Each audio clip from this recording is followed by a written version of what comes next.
అందరికీ మరణాతండి. బాగున్నారండి?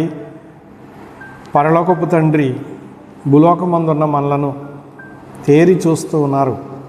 ప్రియులారా, నోవహు కాలంలో ప్రియులారా, దేవుడు భూలోకాన్ని పరీక్షించినప్పుడు నీతిమంతుడిగా నోవహు దేవుని కంటికి కనబడ్డారు.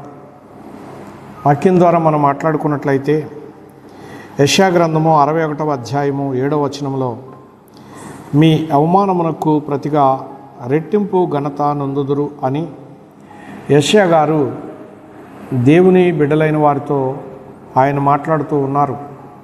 ప్రియ స్నేహితులారా, భూలోకము బలాత్కారంతో నింపబడిన తరుణంలో మరి దేవుడు నీతిమంతుడైన ఒకే ఒక మనిషిని చూశాడు, కనుగొన్నారు. అతడు నోవహు అని లేఖనాలు చెబుతున్నాయి కదా. ప్రియులారా, అతడు దేవుడు చెప్పిన పని చేశాడు. ఏం చెప్పాడు, ఏం చేశాడు అంటే, ఆయన కలుగు చేసే జలప్రళయంలో ఈ నీతిమంతుడు తనను తన వారిని రక్షించుకోవడం కోసం వాడ తయారు చేయమని దేవుడు చెప్పారు కదా.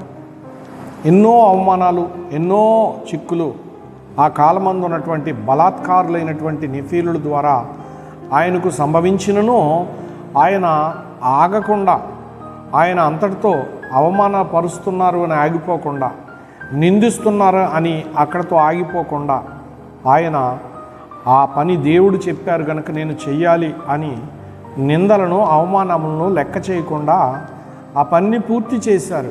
అందువలన ముంచే వరద వచ్చి నోవహు గారిని తేల్చివేసింది. అవమానపరిచిన వారందరూ మునిగి నాశనమయ్యారు.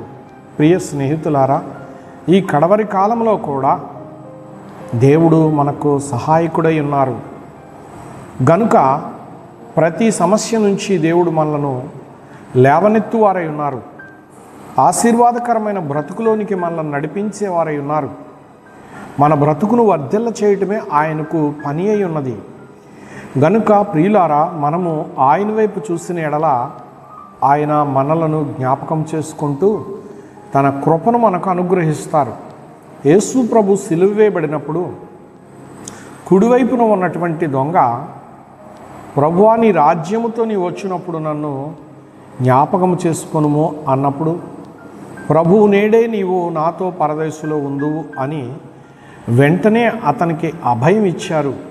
ప్రియమైనటువంటి స్నేహితులారా, మనము గమనించినట్లయితే గనుక మరి అతడు ఎంత అవమానకరమైన మరణములో ఉన్నప్పటికీ అతడు పశ్చాత్తాప్తుడై ప్రభును గుర్తించగలిగాడు, మేలు పొందగలిగాడు.